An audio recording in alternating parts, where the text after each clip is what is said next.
Bismillahirrahmanirrahim. Assalamualaikum warahmatullahi wabarakatuh. Baik, perkenalkan, nama saya Firda Sana. Saya adalah motivator. Di sini saya akan menjelaskan atau menjawab video ketiga saya untuk kebimbaan. Baik, pertama yaitu jelaskan dasar hukum dalam menerapkan metode bimba. Nah, yang saya pahami mengacu pada peraturan yang menjamin hak anak untuk memperoleh pendidikan yang sesuai dengan tahap perkembangannya, yaitu Undang-Undang Republik Indonesia Nomor 20 Tahun 2003 tentang Sistem Pendidikan Nasional, yaitu pasal 1 ayat 14 dan pasal 28 ayat 1 dan 2. Nah, pada intinya metode bimba AIUEO diterapkan berdasarkan landasan hukum yang menjamin hak anak memperoleh pendidikan yang sesuai dengan minat, kemampuan, dan tahap perkembangannya. Oleh karena itu, pembelajar di bimba berfokus pada membangun minat belajar, dilakukan dengan cara yang menyenangkan dan menghargai keunikan setiap anak. Dan yang kedua, mengapa relawan bimba IO diwajibkan fun learning di dalam proses membimbakan?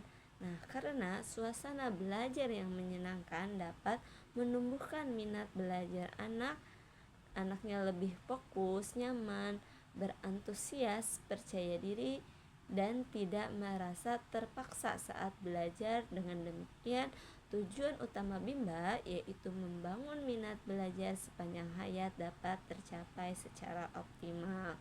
Dan yang ketiga, mengapa relawan bimba AIUEO diwajibkan menerapkan small system di dalam proses membimbakan? Nah, karena setiap anak memiliki kemampuan, minat, dan kecepatan belajar yang berbeda-beda. Dengan sistem ini, proses membimbakan menjadi lebih individual, fokus, efektif, dan menyenangkan, sehingga motivator dapat memberikan perhatian maksimal kepada setiap murid. Nah, tujuan akhirnya adalah menumbuhkan minat belajar dalam diri dan mengoptimalkan perkembangan potensi anak.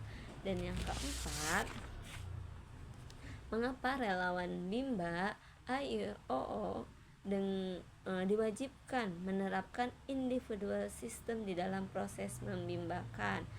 Karena setiap anak memiliki karakter, kemampuan, minat, dan kecepatan belajar yang berbeda-beda. Dengan sistem ini, proses membimbakan dapat disesuaikan dengan kebutuhan masing-masing anak, sehingga lebih efektif, menyenangkan, menumbuhkan minat belajar dalam diri, dan mengoptimalkan potensi setiap murid. Dan yang kelima, bagaimana hubungannya bahagia dengan fun learning? Nah, tentunya antara bahagia dan fun learning ini sangatlah berhubungan erat. Fun learning menciptakan suasana belajar yang menyenangkan, sehingga anak merasa bahagia, nyaman, dan tidak tertekan. Perasaannya juga menjadi bahagia, membuat minat belajarnya tumbuh dari dalam dirinya, sehingga anak lebih semangat, mudah memahami materi, dan senang belajar secara berkelanjutan. Dan yang keenam, bagaimana hubungan antara metode bimba dengan minat belajar? Nah, tentunya antara metode dengan minat belajar ini juga sangatlah berhubungan erat, karena metode bimba dirancang untuk menumbuhkan minat belajar dalam diri sendiri melalui belajar yang menyenangkan, individual system, dan sesuai kemampuan anak. Nah, ketika minat belajar anak tumbuh, anak akan belajar dengan senang hati, lebih aktif, dan berpotensi belajarnya berkembang secara optimal. Dan yang ketujuh, di antara ketiga metode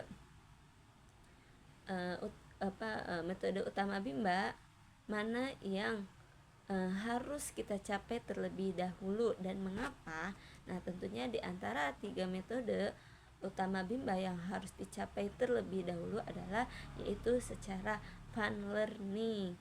Hal ini karena suasana belajar yang menyenangkan akan membuat anak merasa bahagia, nyaman, dan tertarik untuk belajar. Setelah minat belajar tumbuh, penerapan small system dan individual system akan menjadi lebih efektif dalam mengembangkan kemampuan anak secara optimal. Dan yang kedelapan, sudahkah Anda atau kita nih sebagai relawan menerapkan teori belajar dalam psikologi pendidikan dalam kehidupan sehari-hari? Tentunya harus memberikan contohnya ya. Nah, tentunya saya sebagai relawan sudah menerapkan. Contohnya apa? Nah, contohnya itu selalu memberi pujian saat anak berusaha menyelesaikan tugasnya, dan tentunya kami sebagai relawan membimbing belajar secara bertahap sesuai kemampuannya, serta menciptakan suasana belajar yang menyenangkan tanpa paksaan. Nah, dengan cara tersebut anak menjadi lebih percaya diri, terus termotivasi, dan minat belajarnya tumbuh dari dalam dirinya.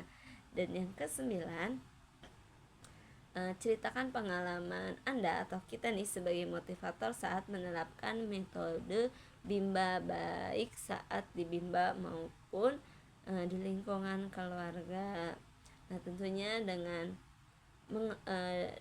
kita menerapkan metode Bimba tentunya yaitu dengan cara atau pengalaman secara fun learning, terus melalui small system, individual system, menciptakan suasana belajar yang menyenangkan, memberikan materi sesuai kemampuan masing-masing anak, serta memberikan apresiasi atas setiap kemajuan hasil anak menjadi lebih antusias, percaya diri, dan minat belajar terus berkembang.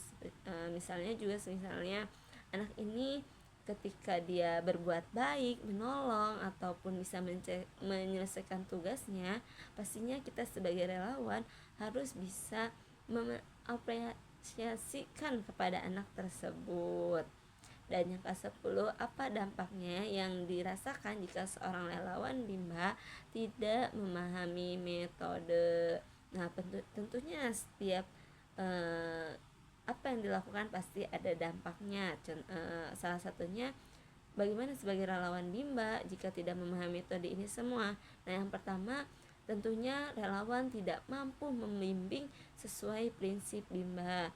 Dan yang kedua, minat belajar anak sulit tumbuh karena belajarnya kurang menyenangkan. Jadi minat belajarnya kurang juga karena tidak menerapkan metode Bimba. Dan yang ketiga, anak mudah bosan, tertekan, atau kehilangan motivasi belajar karena relawan ini tidak menerapkan metode Bimba, maka anak tersebut